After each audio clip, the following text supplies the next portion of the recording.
Hi guys, Ryu here, and let's talk about weighted normals and hardened normals in Blender. Now for hard surface modeling, it's really important to have really good shading. And by good shading, I mean flat faces flat and nice curvatures curved. So when I create a cube, and I'm gonna add bevel to it, and then I'm gonna slice it, you can see that the shading breaks, right? On this face here. And here as well. Now, when I add weighted normal modifier, it gets fixed. Now, why is it so? Well, Blender takes into consideration to compute all these curvatures on the bevel, right? All the faces of the cube, the big ones, the small ones, everything. Weighted normal modifier and hardened normals, what they do is they simply tell Blender to exclude all the big faces that should remain flat, and takes only into consideration faces that are actually small. So these ones that actually curve. And that's what's happening in a nutshell. But how does it work and why?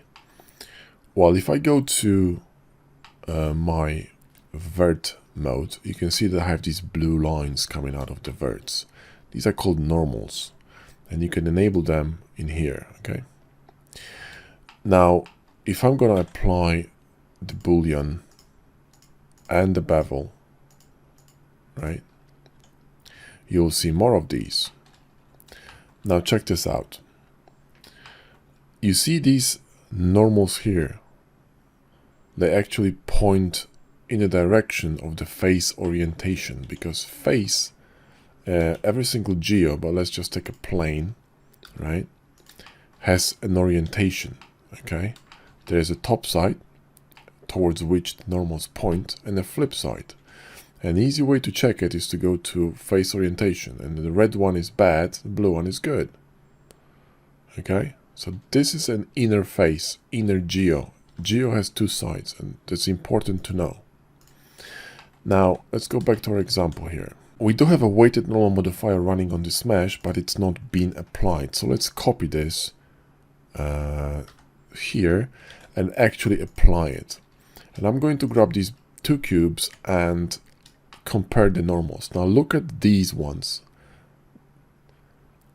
These two. They're different, aren't they?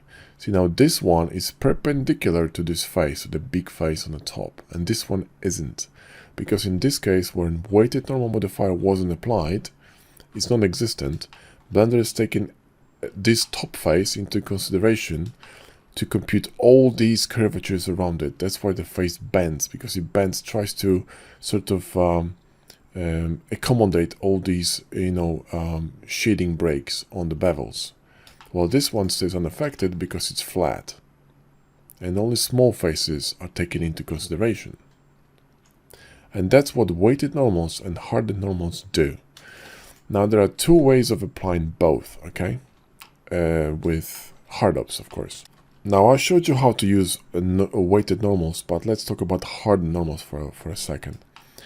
If I'm going to create a bevel on this cube and go to bevel modifier stack, I can go to shading and check hardened normals on or off. And it's exactly the same effect as if I was adding weighted normals to this cube. So now what hardened normals does is tells Blender to treat all the new faces the same as it treats the faces on this mother cube. So the big faces here, right, they're gonna stay flat, and the small one's gonna get curved. That's why the shading is perfect. Now let's talk about the other ways of adding these attributes to your mesh.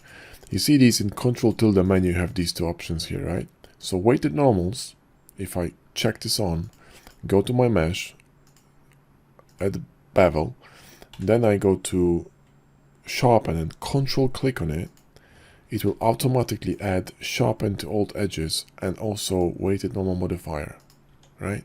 So you see edges were sharpened and modifier was added. If I, on the other hand, going to uncheck this and check this one, whenever I add bevel, the bevel's gonna come with hardened normals ticked on. It works in the same way, just different approach. Now the difference between both is that actually weighted normal modifier, right? So if I'm going to add a weighted normal here, so let's add weighted normal, you have more options with it. You can simply, you know, play with the options, play with the weight. So if I'm going to actually make some cut in here so you can see it, I can actually, you know, adjust the weight of this modifier, you see? So I can affect how it shades.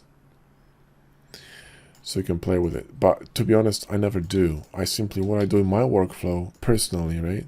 I go to, you know, Bevel or whatever, do my cutting, and I simply alt-click on Sharpen, and I'm done. And I know that my weighted normal modifier is going to be always added by HardOps to the end of the stack, because that's how HardOps is actually managing modifiers, and weighted normal should always be at the end of the stack. That's all from me on weighted normals and hardened normals. Thanks for watching.